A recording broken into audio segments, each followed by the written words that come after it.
Europe 1. Le grand direct des médias avec Thomas Joubert.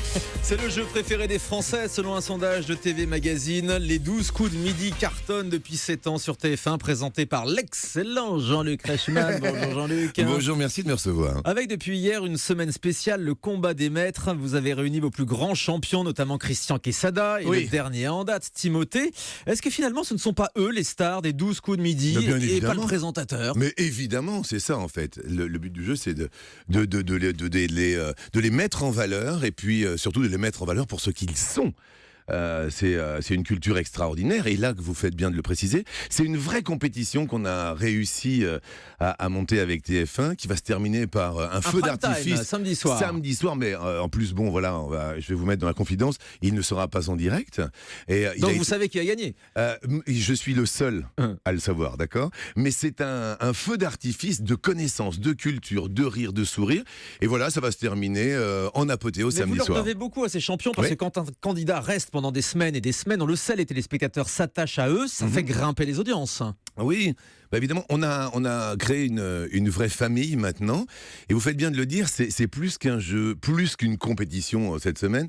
C'est une espèce de, je dirais pas de love story, mais de love. Un peu de ça. Vous avez transformé vos candidats en héros de sitcom pratiquement. On suit les 12 coups de midi comme on suivrait un feuilleton quotidien. Ah mais évidemment, parce qu'on s'attache, comme dirait Christophe Maé, et en plus nous on fait la noce et on est très très heureux, parce que comme vous le disiez si justement, c'est qu'il y a l'affection, il y a l'émotion, il y a les rires, les joies, les peines. Si vous prenez l'exemple de Christian, c'est quelqu'un voilà qui n'avait pas de boulot, comme on le sait, qui était célibataire, etc. À l'heure d'aujourd'hui, voilà, il a le sourire, et il ressort de l'émission comme une vedette. On le reconnaît dans la rue. Il a fait la une des magazines télé. C'est une grosse vedette. J'ai eu la chance de faire Fort Boyard avec lui. Alors, il est annoncé dans Danse avec les stars. C'est quand même assez nouveau tout ça. Avant, un candidat de jeu télé, il venait, il participait, il rentrait chez lui. Aujourd'hui, ils deviennent des vedettes. Oui, mais je pense que vous avez raison, il y a de l'émotion maintenant. C'est-à-dire qu'on suit vraiment humainement qui sont les gens. Avant, on était très reconnaissant pour leur performance. On se disait, tiens,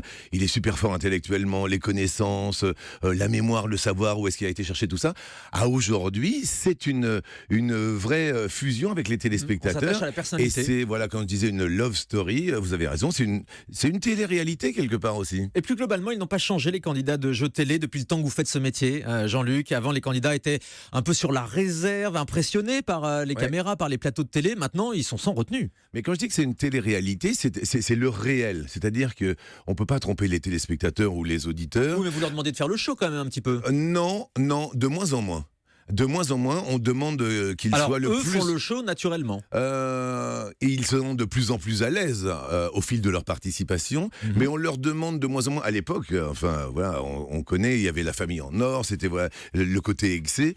À aujourd'hui, on sent les émotions. Vous allez voir samedi soir, il y a des grands maîtres de midi qui pleurent. Vous savez ce que c'est que de voir un homme pleurer, mais pleurer pour les bonnes raisons, pour les bonnes causes. C'est la joie, une fois de plus, c'est l'émotion, c'est le souvenir. Vous savez, quand on passe aux 12 coups de midi, c'est l'histoire d'une vie qui est totalement changée. Il y a des jeunes qui ont 23 ans. Timothée, le jeune agriculteur, vous parliez tout à l'heure du bonheur est dans le pré, j'ai vu, voilà. Ce sont des vraies scènes d'émotion et chaque midi, voilà, c'est devenu plus qu'un jeu.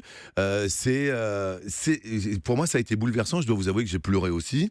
Je pense que dans le montage, ça se verra samedi soir. J'ai pleuré en voyant ces vies qui étaient bouleversées suite aux 12 coups de midi. Et c'est jamais truqué, ces candidats qui restent des semaines et des semaines? On s'est posé des questions avec Christian, qui est resté 193 jours. Comment voulez-vous que ce soit truqué? Tout le monde a dit, mais comment ça se fait qu'il soit tombé alors qu'il connaissait la réponse?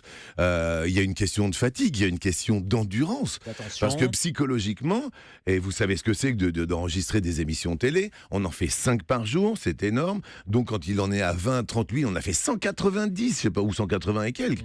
Donc il y a non seulement la connaissance, le physique, le mental, mais il y a cette endurance insupportable aussi. Donc on ne peut pas truquer ça. Alors les questions évidemment ne sont pas truquées, mais il peut aussi être aidé par la production et des candidats moins forts que lui, ça n'arrive pas? Non, mais les gens sont là pour s'amuser.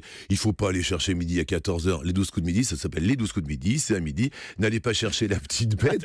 Pourquoi voulez-vous que les gens viennent pour participer, pour partager avec moi? Parce qu'on a bien compris que c'était porteur pour vous d'avoir des candidats qui restaient pendant plusieurs semaines, c'est pour ça. Ah bah oui, écoutez, s'ils sont très très forts, tant mieux. Mais ça veut dire que le niveau monte au fil du temps. C'est ça qui est intéressant, Thomas. C'est-à-dire qu'au début, on était là pour la rigolade, et quand on a commencé il y a 7 ans cette émission, on ne pouvait pas imaginer qu'il y avait des gens qui étaient aussi forts. Christian Quesada, dont vous parlez, il a fait les chiffres et les lettres il y a 30 ans, ça a été un grand champion.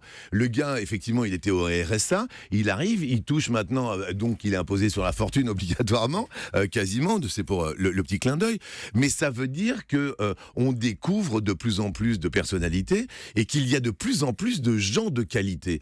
On a eu je dirais un gamin parce que ça pourrait être mon fils, il avait 23 ans, Timothée l'agriculteur, il est resté 83 émissions, tout le monde était avec lui parce que c'est la jeunesse d'aujourd'hui et ça veut dire qu'il y a des pépites. Juste, ils sont très forts, c'est ça. Ils sont très forts, mais ça veut dire que notre émission monte en qualité au fur et à mesure. Preuve en est, vous n'avez pas parlé de l'audience d'hier. Vous n'en avez 40% de part de marché. 40,4% de part de marché. Oui, on arrondit à 40. Non, mais non, 40,4. Là où TF1 tombe à 20% de part de marché 19,7, en moyenne. Soyez précis. Oui, on va arrondir à 20.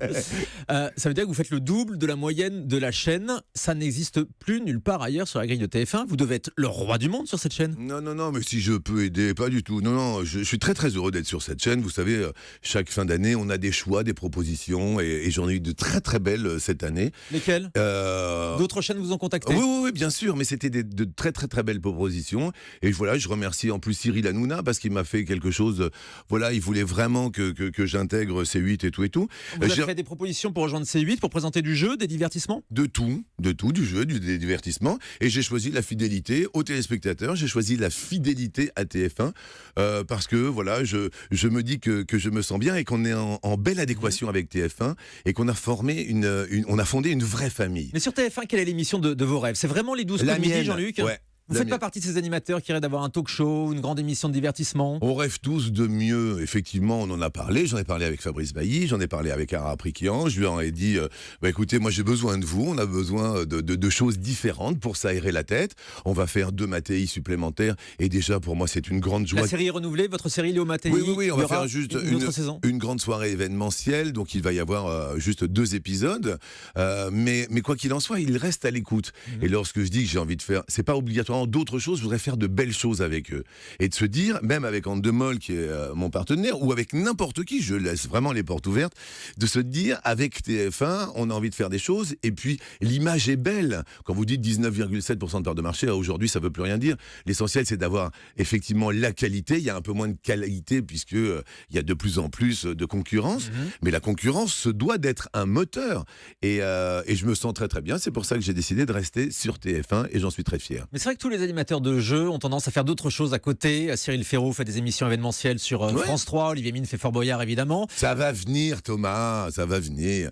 Ils vont me proposer des choses, vous inquiétez pas. L'essentiel c'est d'être en adéquation avec ce que l'on pense et ce qu'on a envie de faire.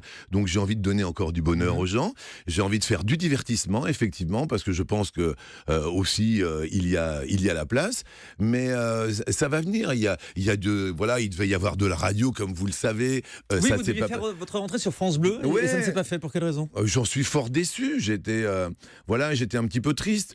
France Bleu m'avait annoncé, on avait trouvé un super credo le matin, et puis ça n'a pas été possible par rapport au régional.